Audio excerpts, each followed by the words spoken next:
Hi, I'm Mimi. And this is Lee, and we are here at Getting Rich After Divorce. And today we're talking to Kylea Asher about this idea of flow. And so Kylea is here with us, and I just want to let Kylea introduce herself and tell you just a little bit about her background and what she does.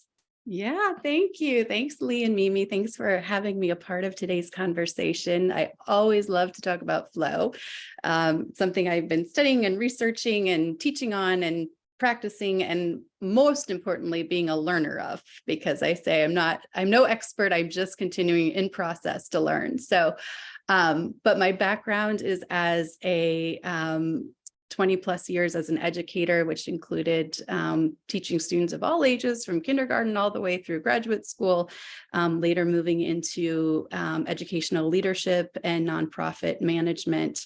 And then through all of that work was finding myself coaching a lot and really loved coaching. And so decided that I would finally do what I had sort of set out with the intention of doing many years prior, which was to actually become a certified life coach. So today I am a master certified life coach and work with all sorts of different people, both in individual one-on-one sessions as well as in group sessions. I do teaching as well for people who are themselves training to become coaches. And it's been a lovely passion of marrying the two, of being able to bridge together my passions for coaching and my passion for teaching. So, but of course, my foray into flow really was because I wasn't particularly good at it.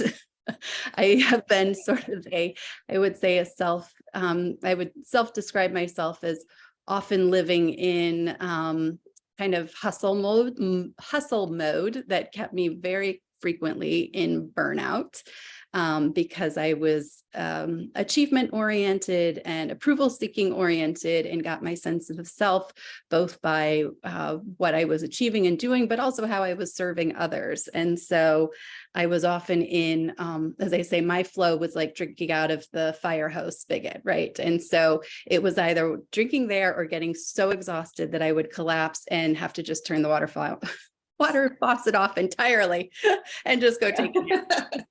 And so I can relate. Yes, can you relate? Thank you. Yeah. Yeah. So I thought there has to be a middle way here. There has to be a better way. And so that's what took me into, it was actually a reminder of when I was getting my PhD and learning about flow theory and the original work of Dr. Mihaly Csikszentmihalyi, who was a professor at the University of Chicago, who really was the one who discovered and termed the idea of flow state. And he actually set out and found it because he was really interested. He was from Hungary, and he was a product of World War II, a childhood during World War II, was heavily impacted by the war there, and saw there were some people who came out of the atrocities of the war and could continue living a fulfilled lives, and others who the trauma of it all was just overbearing and felt such depression. So his original interest was kind of trying to find, how do you build a life of satisfaction despite what external circumstances are around you? And so it was sort of a happiness project, life satisfaction and happiness. And so his original body of work was he gave almost 10,000 people a pager, and the pager went off 8 times a day, and he would have people pause and this was cross-culturally, this was cross socioeconomics classes, this was, men, women, just a very wide assortment of people that were part of this original study. And the pager would go off 8 times a day, and the person would be asked to pause and write down, what is it that I'm feeling? What am I doing right in this moment? And what am I feeling? And so he had sort of assumed that, well, our happiest moments are probably right when we're lying on a beach somewhere. On vacation, right? But that would be my guess. Yeah, that's what I would assume, right? Yeah. But what he found through all of this study was that actually our our happiest moments are actually these moments when we're deeply engaged with a particular activity, where it somehow feels meaningful and there's engagement and we're deeply engaged in that one activity. And as he talked to his participants, they kept talking about it as it feels like I'm in flow. I'm one with I feel one with the universe or with the world, or I feel like I'm a river stream in flow. And so that was how he came up with the term. Well, that's what this is. This is flow state. Mm. So yeah, what he actually found is that there's a state of being called flow state where we both feel and perform our best. And so later researchers have taken that original body of research and realized there's a lot we can learn from it. One thing we've learned is that we are actually 500% more productive when we're in flow state. So rather than being in anxiety and in hustle, we're actually, when we slow ourselves down and get into flow state, we're actually more productive. And we're also happier. The 5 most feel-good neurotransmitters are all lit up right when and we're flooded with them right when we are in this space that we call flow state. And the beauty of it is it's hackable. You can hack into flow state. It doesn't have to necessarily, we're not, necessarily a victim of the events swirling around us. Certainly, obviously there's trauma, and that would not be a time where we may be experiencing flow. But in a general, general typical middle of the day, you can actually practice some tools that hack you into that experience. I I love love that. that. This is fascinating because I only had like the most rudimentary understanding. Like you hear like flow, you hear people talk about it, and it's like, oh, it just must be when I'm doing something that feels easy. But I love how you were equating it to it also brings out happiness and is, it's more than just like, oh, this work is easy, so I feel good because it's easy, so I should do more than that. It sounds like changes our mood and our productivity and probably how we feel about ourselves too. Yeah, that's beautiful, Mimi. The one thing I would say too about it, when you use the term ease, one of the things and there's a great diagram, and I should put it up here on the screen, although I think we have some people who are listening by audio, but you can see his original framework is a chart, and it's very simple. It has anxiety on one part, flow on the other, and boredom at the bottom. And basically what the flow chart shows is that we establish flow state when the challenge that our skills are commensurate with the challenge at hand. In other words, if we're participating in a skill that we don't necessarily have, or participating in an activity that we don't necessarily yet have the skills for, and we're really pushing ourselves, or maybe we've given ourselves a timeline that isn't at all realistic, right? I can get out of flow very easily with the concept of deadlines. Yeah. And as soon as I drop the deadline, I go back into flow, right? It's like the anxiety is happening as I'm trying to race the clock, but if I can drop the deadline, I can drop myself back into flow. And then the other half of that is if we're involved in activities where our skills really exceed the task, then we're in boredom. So that I think of as like, scrolling Facebook, looking at things that feel more that occupy our minds, but might make us ultimately, with too much time spent on that, feeling kind of restless and listless and bored, if you will. Yeah, I love that Sweet zone in distinction. the middle. Yeah, Yeah. I love that distinction that it's not just what's easy, because it also has to be engaging. Is that what you're saying? Like, Yeah, exactly. One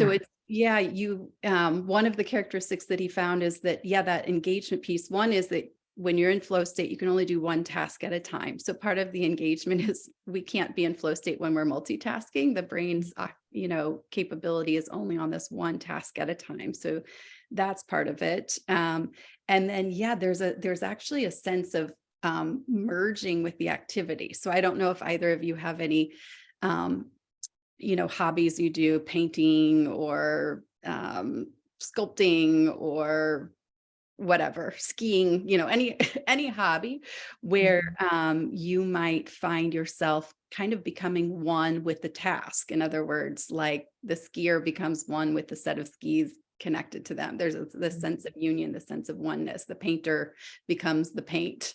the painting, if you will. And so the product actually becomes sort of an extension of the person, extension of the self. Yeah, and I was actually thinking of simpler tasks because I was trying to think of examples of, and I'm currently, just admittedly in a state of burnout. So just so everybody knows. So I couldn't think of like complex, really cool things that I do that get me into a state of flow. But when you were talking about painting, I like just painting a room, I like painting furniture. Just anything, applying color to something is fun for me. And I can, just in the simple task, not very artistic of me, but just when I'm painting a room, like taping it off, figuring out which roller or brush to use. And when that puts me in what I think, and it's not super challenging, so it doesn't exceed my skill set, but I don't paint enough that it's like boring. So would that be an example? Like it could be a really simple task, because I was thinking things like organizing my closet once a week in the morning. I go in and just kind of make sure everything's kind of cleaned up. And I go into kind of a zone with that feels, I would say I'm happier after I do it. I feel like I've done I've been productive. I've been 500% more productive than the rest of the week in terms of organizing my closet. Could those simple tasks also be, or does that count as flow? 100%. Yeah. And I love the term you use, in the zone, because that's the term a lot of people use to describe when they feel that, being in the flow state. But absolutely, two of the characteristics you actually mentioned in there, Lee, kind of embedded in that is that part of what Csikszentmihalyi found is that to be in flow state, it's helpful to have some sort of goal. So in your case, it's like, there's this bedroom wall that needs to be painted, right? And I'm going to put tape around the wall and I'm going to paint this wall, and that there's some sort of immediate feedback. So you're seeing, as you put the paint up on the wall, oh, there's some progress that's being made here. So there's this funny, like interesting, I guess, paradox, if you will, that there is this particular goal. We tend to do better with activities that are autotelic, meaning we would love to do it just for the sake of doing it, not because we're expecting any sort of reward. However, getting immediate feedback on it is also a characteristic of flow state. So I think that's a perfect example. And I oddly can like get into flow folding my laundry, Right. loading the dishwasher. Yeah. Yeah. So let me just ask, like, when you say I can get into it with those simple things that you guys are just describing, what does that feel like? Like for somebody that's like, I just can't even imagine considering laundry being in a flow state. Like, is there a way that it feels to you that's like, oh, this is flow? Yeah, that's a great question. For me, it feels as close proximity that I could describe it is true presence. It's right, because I'm doing one task at a time. I'm trying to do it. I'm not having the TV running at the same time, or, trying to do my taxes at the same time. I'm focused on this one activity.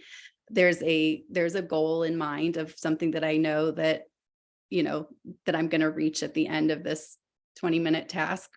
And there's going to be immediate feedback as I see the washcloths folding up and piling on top of each other. And so, the very tiniest tasks, you can experience it. And I think for me, the way I experience it in my body, it's a sense of great inner peace. It's a sense of great presence. I'm right there in the moment. And I think at the end, there's sort of a sense of accomplishment. I've done something, and I've done something without having to be in the hustle. Right. Yeah. And that's where I'm big on to note and celebrate all of the input, right? I note and celebrate the input. And I release the outcome. If I don't get through all of the laundry, like, that's okay. Also, I'm going to note and celebrate the laundry I did get through. Yeah. Yeah. I love that. So just as a counterpoint to that, Yeah. how do you feel and know when you're not in flow? Yeah, it's a great question. Good. Yeah. So I like to discuss it as that these are my guardrails: boredom and anxiety, right? And so I know when I'm out of flow because I'm starting to run up against one of the other two. And again, I wish I had the diagram to show you visually, but you'll see it visually if you look it up online. But as I'm kind of touching over into anxiety, ooh, this is my message. This is my notice. This is my, I in some way need to lower expectations for myself right now. I am requiring and demanding too much for myself right now. Something I'm telling myself I have to, I should, whatever it is. Yeah. So I have to start kind of, digging a little bit at some of those thoughts that's keeping me in the hustle mode, right? And then on the other side, boredom. If I'm feeling a lot of boredom, listlessness, restlessness, it's a signal to me, I'm hungry for a little more increase of challenge in my life. There's something that I'm kind of hungering, and I just pay attention to that. But they're my teachers, they're my guardrails. It's those feeling sensations. That's why it's so helpful to be tapped into what our feelings are, so that we know, when I hit that, all right, it's a chance, an opportunity to think about, in what area of my life would I like to increase the challenge a bit? And that can get me back in flow. I love that. So if you're a feelings suppressor, getting into flow state, it's going to probably be a little challenging, right? Well, and that's part of the practice, I think, of learning to do it is when I work with clients, I work with them on, getting in touch with our bodies, right? And the bodily sensations that we experience, even if they're super, super nuanced at first, but just start paying attention to that. And you can ask people, what's it felt like when you've been in, like, you can take them through it. What does it feel like when you've been in flow? What's it felt like when you felt anxiety? Where in your body did you experience it? What bodily sensations were you experiencing? How about boredom, right? And so there's a map there. There's a compass there, if you will. Yeah. Interesting. So I have a very real life situation. It's not like a task like painting. Okay. But in terms of the happiness level that you can get from, and the resiliency you can get from being able to go into hack into flow, and the idea that there are these guardrails of feelings that can keep you, if not in flow, somewhere better than anxiety and boredom. So the real life situation, which it's a very complex, messy task, but I have a mother who's in dementia right now, and we've got various family members trying to jump in, and everyone's very anxious because they have all these high expectations. I'm hearing like there are these expectations that maybe she shouldn't be the way she is, or that the place where she is should be doing better. And it creates all this anxiety. And I just had this conversation with the family. We have like a group chat. I'm like, we have to lower our expectations because everyone's all amped up because they don't know what to do. And so they're in this state of anxiety. And so the idea of lowering expectations in a healthy way in moments when, like the anxiety is not going to help anything and it doesn't feel good. Just take it down a notch. What if you could lower, what are you expecting? What if you could lower that? What would that feel like?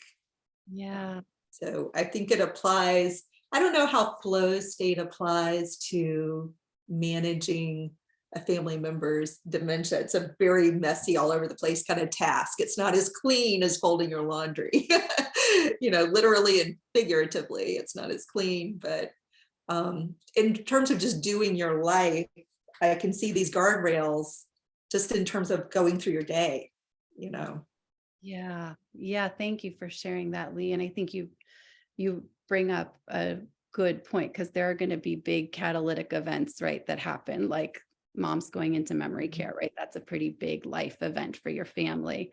And so I like to think about that in terms of, and I think it relates to flow state, the idea of what you were saying, lower expectations, but it reminds me a lot of what you and I have talked about and learned about through the work of Martha Beck, which is that's a square one event, right? There's a catalytic event that's happened here. And so there's going to be some grieving and disbelieving, right? And providing that space for whatever feelings are bubbling up for people, the grief part of it. And then when they're ready, or when you're ready, the disbelieving of what are the painful thoughts I'm having about this. I could get a little bit of maybe a little bit of space around. And so in a lot of ways that ties in with flow, right? Because that is the lowering of the expectations. Martha talks about, we just live in 15-minute increments of life Right. for fun. And that's what a beautiful way to lower our expectations for Yeah. ourselves, right? Mhm. It's just, this is about 15-minute living right now. So Yeah, and even the origin of flow, what I didn't understand about it until you explained it was it's out of war-torn country and trying to get back on your feet. So there you are in square one in a war-torn country, and you're looking for how do people come back, bounce back from this. Hacking into, that maybe brings us into the hacks. How do you hack in a daily way in your 15-minute incremental living? And for our population, for this particular podcast, these are divorced women starting businesses. And so the challenge for the divorced woman is, I am strong and capable and smart and all these good things. And I'm dealing with a trauma that happened in my life that doesn't just go away overnight. And I might be a single mom dealing with the daily challenges of that and working. They're like micro traumas all the time.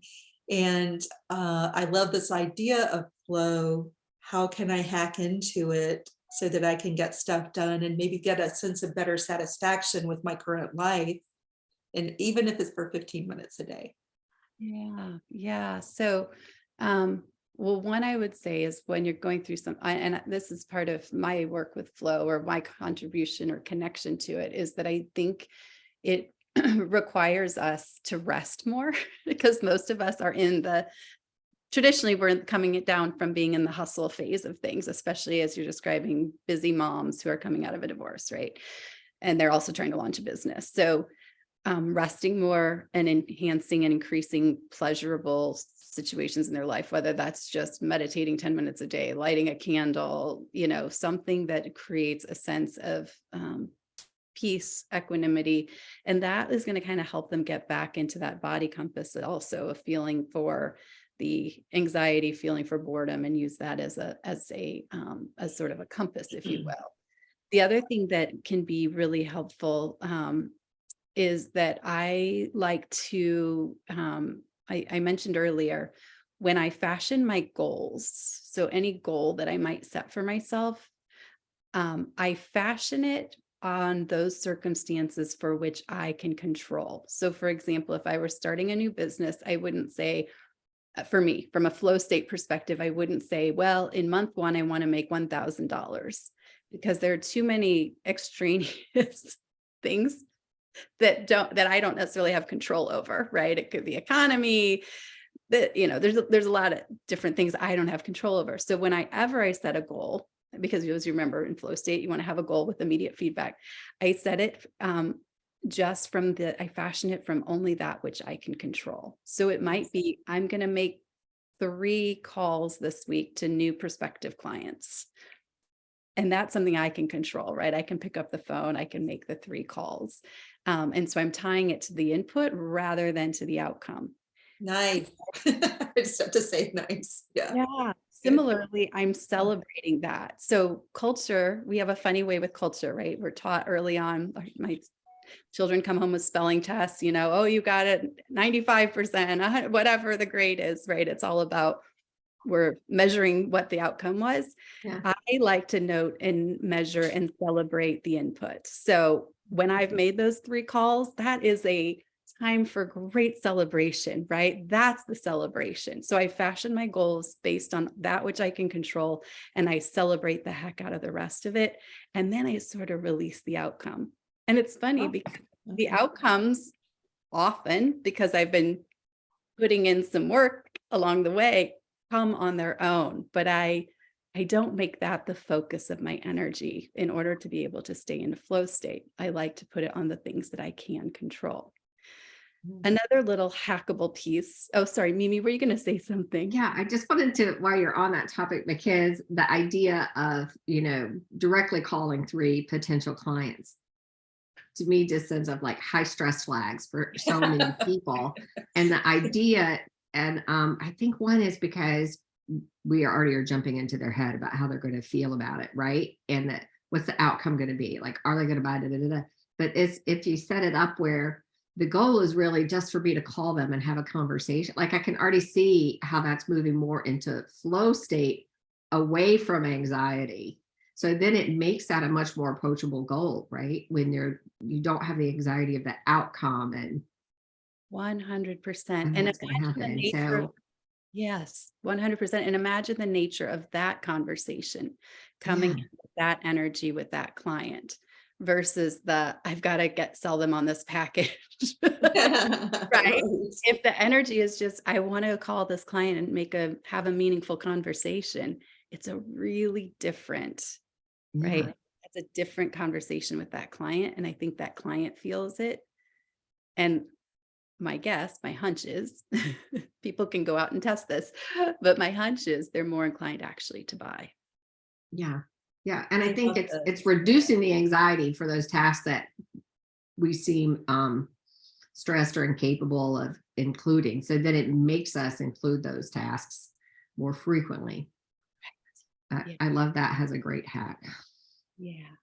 Yeah, in sales, that's such a good example because that's where I don't know. I've never met the person who says, I love getting on a sales call and driving home. Not in our business of coaching. I've heard other types, people who are more in like corporate sales say things closer to that. But that is such a good example for everyone of how they might make this task less anxiety producing and less boring too. If you think this is just, I'm just picking up the phone and talking to somebody, it's not as boring because it's just a conversation, and conversations for most people are fun and not boring. So I love that so much, Kylea. Yeah. Really good example. Yeah. Okay, now you can go on to the next hack. Yeah, Okay. sorry. We had to ooh and ah. Yeah, I love it. Well, so another one, this one's just kind of a funny trite one, but I like to do it with like folding my laundry. So I might set the goal of like, I'm going to see if I can fold my laundry in 12 minutes. Like, so I put a little artificial goal in there just as a game. So I game it, I make it fun. And so that's kind of a fun way to, like yesterday I folded my laundry in 13 minutes. Let's see if I can do it in 12 today. Right.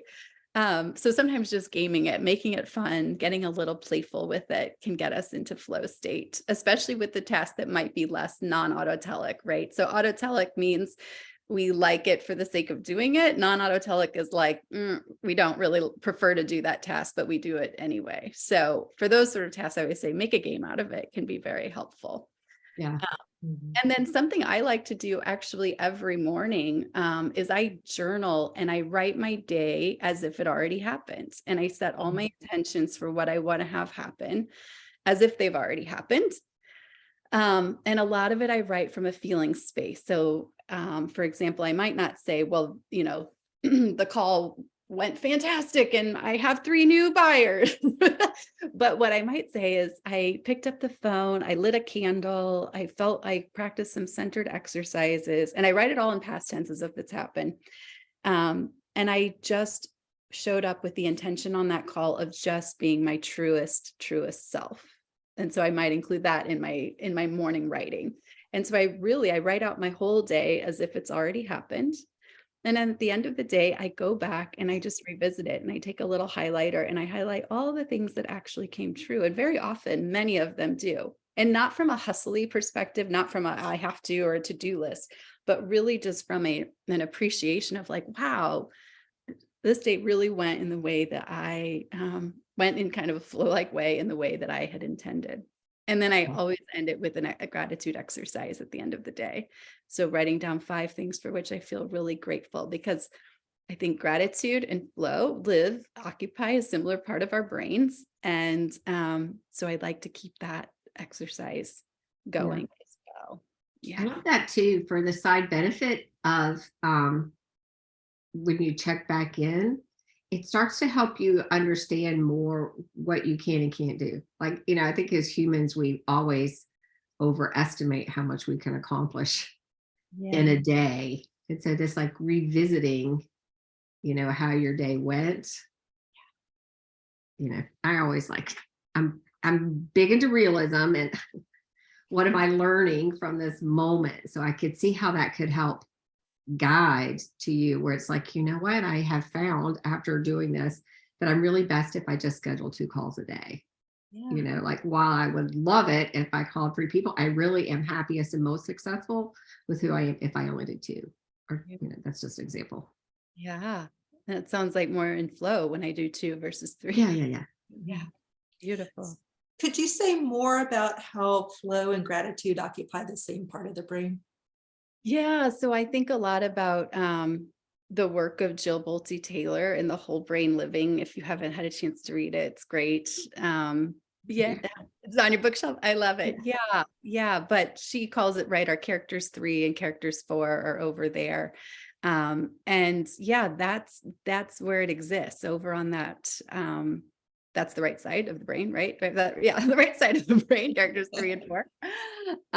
And so I think they, yes, occupy a similar space. And so, engaging with one, I think gives some muscle memory to the other one as well. It's the, that kind of playful side of us. And I think it's actually in character 4. I think gratitude and flow, we'd have to go look back if it was character 3 or character 4, where they both reside, but they're certainly over both on that. I was going to ask you, was it character? It was one character 3, but I could see gratitude being character 4 for sure. And for those of you listening to this and you're super confused, Right. That's a great book to read. Yeah, we'll put it in the show notes. And Yeah. all of this and that first study that you had, so people can see the diagram. We'll put a link into that so people can go check it out. Yes. Right. Yeah. Love that. So since we're talking to women that have this business idea that they've either just started or they're trying to figure out how to move it forward, I love these hacks for getting into a state of flow as a way to recognize when you're doing the thing that you love and when you're moving forward. But I also love it as a way to celebrate. I love how you talked so much about celebrate every moment, these throughout the day, these things that you're accomplishing. Yeah. Yes. It's beautiful because, again, as you found with the characteristics of it, you have to have a goal and it has to have immediate feedback, right? And if we can, again, fashion it around those things that we can control, that are in our control, and then we do it, I just think celebrate that. It's so beautiful. Celebrate it. Because I think we don't often give ourselves credit. We do a lot in a day, and we don't often give ourselves credit of just how much we've done, just how much we've accomplished. Yeah. And I think, hustle culture will tell us, oh, well, what's one more? Do one more thing, right? Or we're Right. Yeah. Exactly. I love that there seems to be a shift away from the yeah, hustle culture. We have another podcast on CEO mindset and kind of CEO energy. And I think this flow, when you think about that, is a beautiful way to manage as the CEO of your business, which can sound and feel so intimidating. But incorporating flow into that mindset would be really helpful. That's what that leads into a question I had for, well, all of us, but Kylea specifically around flow is, why is it important for a solopreneur, like we talked about like a divorced mom. This is a great way to just do those 15-minute increments as a solopreneur. And specifically, I think a lot of our clients are doing things like online businesses as consultants or teachers or coaches. How is flow going to help? So, somebody's listening, they're like, that sounds really cool, but I don't know how it's going to help me. I still don't quite get how it's going to help me. Why is this so important for a solopreneur who's doing this kind of online teaching, coaching, consulting stuff? Yeah. Well, I think for some of the reasons we discussed a little bit earlier, it actually makes us more productive, right? So McKinsey Group did a study that found that CEOs specifically who access flow state regularly were 500% more productive than those who didn't. So we know that we actually can accomplish more when we're in that state. The other thing that I think is really helpful with anyone who's starting a new business, right, is starting to track of when is this feeling out of flow and when is this starting to feel like anxiety, because that's my cue, right? That I need some additional resources. So it might not necessarily, they may very well have all of the skills, so it may not be that the challenge is over the top, but it may be, I can't do all of these things. Maybe this is time for me to get a VA, right? Mhm. Might be a time, this is a signal. If I'm starting to feel that, how can I think about lowering expectations for myself and use it again as sort of a compass for building your business, right? When I find myself overly feeling this way, and feeling the demands are too high and starting to feel those early inklings of burnout, right? What can Mhm. I do to make this more sustainable? And so paying attention to the feelings that arise and then think, okay, how can I lower expectations for myself? Well, maybe I'm going to change some deadlines around here. Maybe I'm going to consider hiring out some additional help. Maybe I'm going to have somebody help pick up the kids after school so that I'm not doing that, right? To get in a Mhm. carpool, whatever. Yeah, right. It's just a signal, right? It's information to us, that we're a little bit we've gotten a little out of flow, and we can we can feel our way back in.